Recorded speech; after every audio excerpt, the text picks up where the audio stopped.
Sobat Hijau, kembali lagi di Bincang Planologi. Pada kesempatan hari ini kita akan membahas terkait persetujuan penggunaan kawasan hutan atau yang disebut PPKH. Di samping saya sudah ada narasumber yang sangat mumpuni. Saya sebut Mas Aan aja kali ya, biar lebih akrab. Mungkin Kalau saya nyebutnya apa? Mas Abai aja mungkin. Oke. Atau Mas Abai Abai aja. ya. Oke, pada kesempatan kali ini mungkin saya akan mencoba bertanya nih Mas terkait permohonan persetujuan penggunaan kawasan hutan yang mungkin banyak dipertanyakan di halayak umum. Permohonan persetujuan kawasan hutan atau PPKH itu apa sih itu? Kan kalau kita lihat itu dia ada persyaratan teknis dan persyaratan administrasi ya. Bisa tolong dijelaskan nggak sih terkait permohonan tersebut? Jadi gini Mas Abai. Jadi ketika ada pihak-pihak yang akan menggunakan kawasan hutan dan pihak-pihak itu bukan dari bidang kehutanan, itu dia harus mengajukan namanya permohonan persetujuan penggunaan kawasan hutan atau yang kita singkat PPKH. Seperti yang tadi Mas Abai bilang, itu syaratnya ada syarat teknis dan syarat administrasi. Kalau syarat administrasi itu terkait dengan dokumen-dokumen yang bersifat administratif. Ya. Contohnya adalah akta notaris dan surat permohonan gitu. Kalau syarat teknis itu biasanya yang terkait dengan telaah teknis ya, dengan telaah teknis ada rekomendasi gubernur, kemudian ada AMDAL, ada IUP, seperti itu kira-kira. Oh, dalam kegiatan usaha itu siapa sih yang bisa melakukan usaha yang di dalam kawasan hutan? Apakah ada yang bentuk komersil atau dan non komersil pun bisa dilakukan? Tentunya kalau kegiatan berusaha tentunya dia pasti akan komersil. Tapi untuk permohonan penggunaan kawasan hutan ini ada yang kegiatan non berusaha juga yang bersifat non komersil.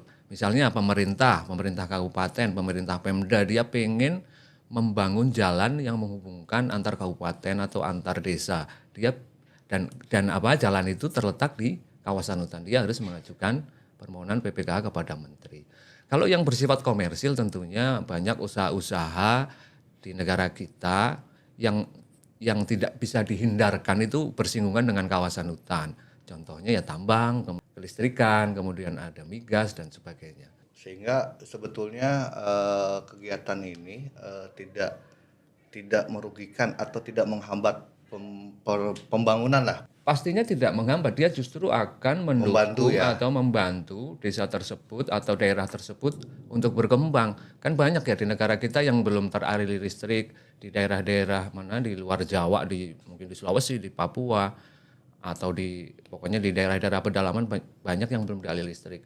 Nah dengan PPKH ini salah satunya adalah untuk mengatasi hal-hal seperti itu dan supaya kegiatan-kegiatan tersebut itu ada legal standingnya, tidak ilegal gitu. Jadi apabila ada suatu pemeriksaan dari pihak berwajib, ini ada perizinannya kok, kita tidak melanggar gitu. Oke, baik. Apa aja sih yang diperlukan oleh pemohon itu selain mungkin dia persyaratan teknis itu berupa peta permohonan. Lalu prosesnya itu dari analisis spasialnya apa aja sih yang perlu kita lakukan untuk persetujuan proses penggunaan kawasan hutan ini? Jadi ketika permohonan PPK itu masuk, itu kan ada diatur sebenarnya di peraturan-peraturan ya, di OSS juga diatur, ada namanya tata waktu. Nah, tata waktu ketika permohonan masuk itu, dari dia masuk sampai selesai itu ada 34 hari. 34 hari kerja ini itu dibagi dalam beberapa segmen ya, ada penelaahan dokumen, ada penelaahan spasial dan lain-lain.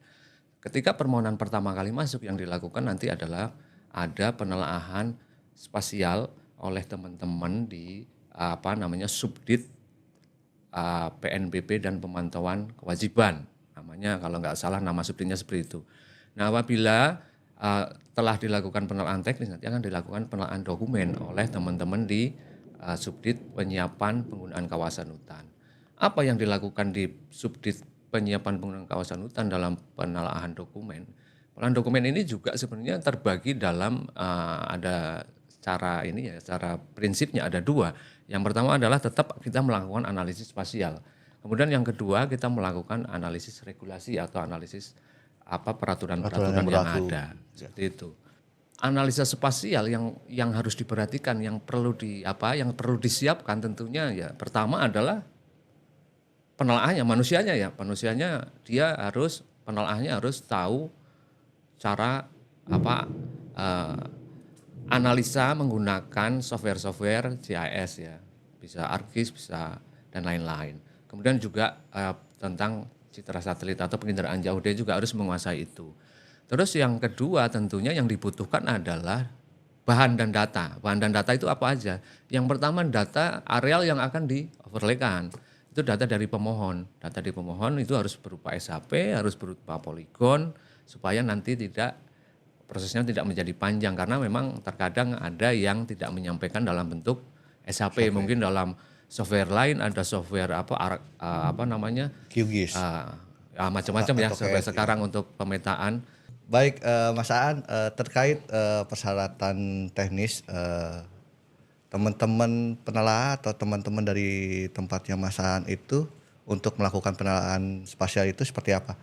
Jadi kalau kita bayangkan seperti ini ya Mas Abai, orang mengurus sertifikat tanah aja yang luasnya 100 meter itu butuh waktu ya. Betul. Yang di situ kemungkinan dia tumpang tindih dengan hak-hak orang lain itu ya mungkin ada, cuma lebih sedikit dibanding kalau ketika luasannya adalah ribuan hektar. Nah itu makanya kita butuh waktu untuk melakukan analisis supaya nanti tidak terjadi permasalahan hukum. Analisis yang dilakukan itu analisis spasial yang dilakukan yang pertama adalah yang perlu dibutuhkan adalah data. Ya, data apa yang dibutuhkan? Data areal yang akan dianalisis. Ini data dari pemohon. Nah ini mungkin pesan-pesan juga buat pemohon. Kalau menyampaikan data permohonan supaya tidak membuat itu penelaan menjadi lama. Yang pertama dia harus dalam bentuk save file ya. Kemudian yang kedua dia itu dalam bentuk poligon. Kemudian yang ketiga dia harus diperhatikan juga sistem geografisnya, sistem Georeferencing ya Pak ya? Georeferencingnya supaya nanti tidak memperlambat dalam pekerjaan. Kemudian data-data selanjutnya yang diperlukan adalah data-data tematik kehutanan. Data-data tematik kehutanan itu banyak. Ada data perizinan berusaha, pemanfaatan hutan atau yang kita kenal dulu HPHTI itu juga kita harus overlaykan. Kemudian ada data penundaan izin baru atau yang kita kenal PIPIP ya. Kemudian ada data PIAPS itu untuk perhutanan sosial. Kemudian ada data PPT-PKH atau TORA itu juga penting. Kemudian juga ada juga tutupan lahan. Tutupan lahan ini juga sangat penting terkait dengan adanya Perpres nomor 5 yang tentang penertiban kawasan hutan yang dikomandoi oleh Kejaksaan. Kita harus hati-hati itu, seperti itu. Baik, betul. Betul sekali, bisa saya tangkap juga ada proses yang memang harus dilalui yang tidak bisa dilakukan secara instan seperti itu. Mungkin terkait proses analisis tersebut, kendala apa aja sih yang sering ditemuin oleh teman-teman sebagai penelaah? Mungkin di situ ternyata dia tumpang susun atau overlay dengan yang tadi disebutkan terkait adanya PIPIP, terkait adanya perhutanan sosial atau terkait dari tutupan lahan yang mungkin sekarang ada Satgas PKH tersebut. Kalau tantangan yang utama sebenarnya dalam penelaahan itu seringnya data ya, karena data. Yang pertama data dari pemohon, seperti yang saya bilang tadi. Ternyata data pemohon itu dia bentuknya line, itu ya meskipun bisa ya dilakukan konversi, cuma itu membutuhkan waktu. Ya. Kemudian yang kedua, mungkin dia software yang digunakan mungkin bukan ArcGIS tapi AutoCAD. Itu kan enggak semua teman-teman menguasai AutoCAD ya, karena kita biasa menggunakan ArcGIS. Kemudian tantangan yang kedua adalah saat ini kita masih melakukan analisis spasial itu secara manual. Maksudnya gini, kita terkait update data tematik tersebut, kita itu masih bertanya secara manual. Belum ada sebuah wadah baik itu sistem informasi atau apa yang kita itu bisa narik bahwa ini adalah data terbaru dari masing-masing wali data ya, itu sampai sekarang itu masih menjadi tantangan buat kita. Mas Aan kan sebagai pelayanan publik, mungkin disangka orang-orang pelayanan publik kok lama banget, padahal kan di situ ada proses-prosesnya gitu ya Mas ya. apa aja sih yang sudah ditempuh dan juga harapan dan inovasi yang sedang dilakukan pada saat ini? Jadi yang kita lakukan sekarang yang existing ya, yang sudah berjalan gitu, kita itu mengundang masing-masing wali data ini ada di tempatnya Subdit Pemantauan dan PNBP ya. Di sana setiap ada permohonan nanti akan dilakukan rapat konfirmasi, mereka akan mengkonfirmasi apakah benar ini bahwa permohonan ini apabila di-overlaykan dengan masing-masing wali data udah sama, udah terupdate atau belum, yang udah berjalan seperti itu. Tapi kan itu masih manual dan tentunya itu membutuhkan waktu ya, karena harus menyempatkan diri untuk rapat. Betul, Nah, betul. tentunya kalau harapan ke depan, harapan yang paling tinggi ya tentunya nanti ada kebijakan satu peta itu, semua data jadi satu, ada sistem informasi yang jadi satu, yang dalam penelaahan kita itu mungkin tinggal masukin SAP permohonan, nanti akan keluar bersihnya berapa, akan motong-motong sendiri. Saya yakin sekarang itu banyak yang jago untuk seperti itu ya, teman-teman sekarang yang arkisnya jago banyak. Jadi ketika kita masukin permohonan SAP nanti keluar bersihnya berapa, udah terpotong via berapa hektar. Harapannya ke depan pasti seperti itu. Sehingga itu akan sangat menghemat tenaga dan menghemat waktu. Pelayanan menjadi cepat. Jadi dari hasil proses yang rangkaian proses tersebut yang tadi dijelaskan oleh Mas Aan itu hasil telah itu yang akan menjadikan dasar permohonan tersebut diterbitkan persetujuan penggunaan kawasan hutan tersebut. Ya, itu nanti sebagai dasar Menteri Kehutanan dalam hal ini beliau yang menandatangan ya untuk menerbitkan PPKH, persetujuan penggunaan kawasan hutan atas permohonan yang diajukan oleh pemohon. Dan tentunya itu perlu digarisbawahi ke teman-teman pemohon bahwa tidak semua areal yang dimohon itu harus selalu diterbitkan karena banyak batasan-batasan ya, ada batasan kuota, ada batasan mungkin dia ada kena PIAP, kena TORA dan segala macam. Jadi itu yang perlu diperhatikan. Kemudian tentang tata waktu tadi, tata waktu itu memang sangat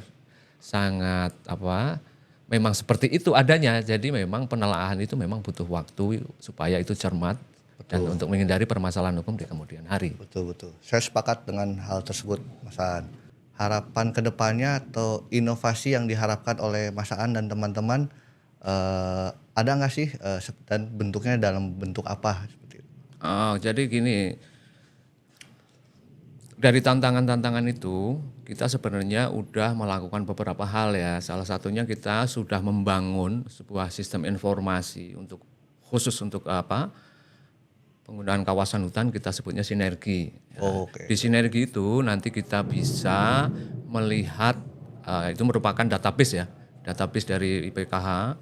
Dari zaman dulu ada PPKH, ada PPKH OP dan survei tentunya, PPKH OP dan eksplorasi, kemudian ada PPKH survei gitu kan. Terus itu di situ juga nanti ada tentang pemenuhan kewajiban-kewajiban. Jadi itu merupakan salah satu pertimbangan kita nanti dalam menerbitkan apabila permohonan PPK itu membutuhkan perpanjangan. Baik. Kemudian di sana juga ada terkait dengan hasil evaluasi dari dinas nanti ke depan itu jadi hasil evaluasi yang berupa laporan buku-buku tebal itu, kemudian ada juga berita acara tetap batas yang setebal-tebal itu nanti tidak akan dikirim secara hard copy tapi nanti lewat sinergi. Jadi begitu BATP di daerah sudah selesai langsung bisa diupload oleh BPKH ke kita supaya prosesnya mempercepat proses. Begitu dengan evaluasi dari dinas. Nanti Dinas Kehutanan bisa mengupload hasil evaluasi di situ supaya proses perpanjangan lebih cepat. Nah, seperti itu. Berarti dari Mas Aan atau teman-teman dari tempatnya Mas Aan itu sudah melakukan upaya inovasi untuk kedepannya dan juga untuk teman-teman mempelajarinya udah bisa ya Mas ya di aplikasi yang tadi Mas sebut sinergi itu. Ya, sinergi itu sangat mudah sebenarnya kalau kita mau membuka sinergi ya. Kalau sobat hijau nanti mau daftar ke sinergi nanti bisa daftar secara online atau bisa lewat WA yang ada di webnya sinergi. Nanti bisa mendaftarkan. Nanti di sana juga akan diajari tata caranya. Caranya buka gimana sih? Mungkin sedikit-sedikit akan diajari. Perbincangan pada hari ini cukup menarik, dan setiap proses permohonan kawasan hutan bukan cuma urusan birokrasi, tapi juga tentang keberlanjutan bumi tempat kita tinggal, yaitu kawasan hutan atau kita sebut hutan. Terima kasih atas kesempatannya pada hari ini. Kita akan berjumpa lagi di episode Bincang Plano berikutnya. Terima kasih.